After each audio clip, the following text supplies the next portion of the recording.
جو صبح اور شام یہ 3 صورتیں پڑھ لے، فرمایا یہ تمہیں ہر چیز سے کافی ہوگی۔ حضرت عائشہ صدیقہ رضی اللہ تعالی عنہ سے روایت ہے کہ آپ نے فرمایا جب بستر پر سونے کے لیے تشریف لاؤ اپنی دونوں ہتھیلیوں کو اکٹھا فرماتے۔ آپ جب بستر پہ سونے کے لیے تشریف لاتے اپنی دونوں ہتھیلیوں کو اکٹھا کرتے۔ اب آپ دیکھیں یہ عمل ہے۔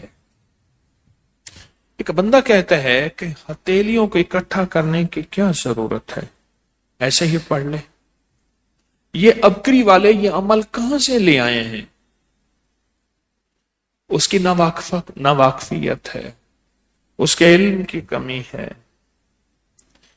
جو عمل میرے کملی والے نے فرمایا اب مجھے کسی دلیل کی ضرورت نہیں ہے، یا ہے کسی حوالے کی، کسی ثبوت کی نہیں ہے۔ جو میرے حضور نے فرمایا بس حق ہے، حق ہے اور حق ہے۔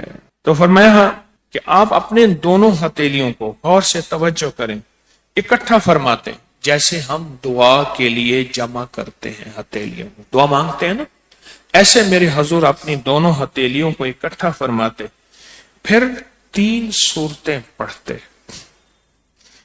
قل هو اللہ احد، سورۃ فلق، قل اعوذ برب الفلق اور قل اعوذ برب الناس، پھر پڑھ کر ان دونوں ہاتھوں پر دم کرتے اور پھر پر اپنے سر نمبر 1، دوسرا چہرہ نمبر 2، اور اپنے جسم کے اگلے حصے پر جہاں تک ہاتھ پہنچے اس طرح 3 دفعہ کرتے تھے۔ آج میں اس کا ایک راز بتاتا ہوں، لیکن پہلے عمل کو غور سے سن لیں۔ آپ دعا کے لیے ہاتھ جیسے کرتے ہیں سوتے ہوئے ویسے کریں گے، کر کے ایک بار قل هو اللہ پوری سورت، ایک بار سورۃ فلق پوری سورت، اور ایک بار سورۃ ناس پوری سورت۔ ٹھیک ہے، پڑھ لی، ہتھیلیوں پہ دم کیا۔ دم کرنے کا پہلے سر پر، اوپر سے شروع کرتے حضور، سر، پھر چہرہ، چہرے کے بعد اپنے جسم کے اگلے حصے پہ جہاں تک ہاتھ پہنچتا، پھر پچھلے حصے پہ آپ پھیرتے، اگلے حصے پہ پھیرتے، پھر دوسری دفعہ ایسے کرتے، ہاتھ پھیلاتے دونوں ہتھیلیاں، پھر یہ 3 صورتیں پڑھتے، پھر ایسے کرتے، پھر تیسری بار، تیسری دفعہ بھی ایسے کرتے تھے۔ اس کے فائدے کیا ہیں؟ میں فائدے بتاتا ہوں۔ ابن عباس سے روایت ہے کہ جو شخص سوتے وقت قل هو اللہ اور معوذتین فلق اور ناس 3 بار پڑھ لے، اگر اسے اس رات موت بھی آ گئی تو شہادت کی موت مرے گا، اگر زندہ رہا تو گناہوں سے پاک کر دیا جائے گا۔ سوتے وقت یہ عمل 3 دفعہ کر لے۔ اور عبداللہ بن خبیب سے روایت ہے، فرمایا جو صبح و شام 3 بار قل هو اللہ اور معوذتین پڑھ لے،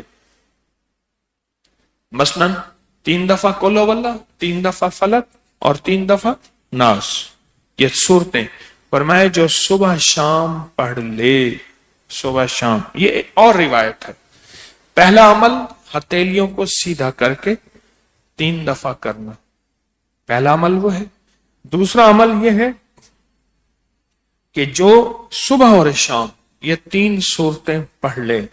اب اس کے کمالات سنیں، فرمایا یہ تمہیں ہر چیز سے کافی ہوگی، بس اب تمہارے لیے اللہ کافی ہو گیا۔ اب تمہیں کسی چیز، کسی پریشانی، کسی دکھ، کسی تکلیف، کسی ناکامی، کسی مصیبت کو انشاءاللہ آنکھوں سے نہیں دیکھو گے۔ یہ جو ہم دعا کے لیے ہاتھ پھیلاتے ہیں یہ دراصل کشکول ہے کہ مولا میں خالی ہوں، میں فقیر ہوں، میں منگتا ہوں، میں پیاسا ہوں، میں عاجز ہوں اور تو شہنشاہ ہے، مجھ فقیر کو عطا فرما۔ ہم دعا کے لیے ہاتھ پھیلاتے ہیں تو 2 بندہ دونوں ہاتھوں میں دعا کے لیے ہاتھ پھیلاتا ہے اور پھر یہ 3 صورتیں پڑھ کے پھونک مارتا ہے، ان تمام تینوں صورتوں کا نور، اس کا سرور، اس کی برکت، اس کی رحمت اور اس کی عطا اس کے ہاتھوں پہ آتی ہے، پھر اس ساری عطا کو اپنے پورے جسم پر پھیرتا ہے، تو ایسے ہے اس کے پورے جسم پہ ایک نور کا حصار، دیوار، ایک نور اس کے جسم پہ، پھر اس کو دنیا کا کوئی حسد کا تیر، کوئی جادو کا تیر اس پہ وار نہیں ہوتا، کوئی دشمن کا ایسا تیر جو انتقام کا ہو، ناکامی کا ہو، پریشانی کا ہو، اس تیر کا وار نہیں ہوتا۔ اس ویڈیو کو لائک اور شیئر کریں، اب کری یوٹیوب چینل کو سبسکرائب کریں اور روزانہ زیادہ سے زیادہ سبسکرائب کروائیں۔ آپ دوسروں کے لیے صدقہ جاریہ بنیں گے، اللہ پہلے آپ کے دکھ ڈالے گا۔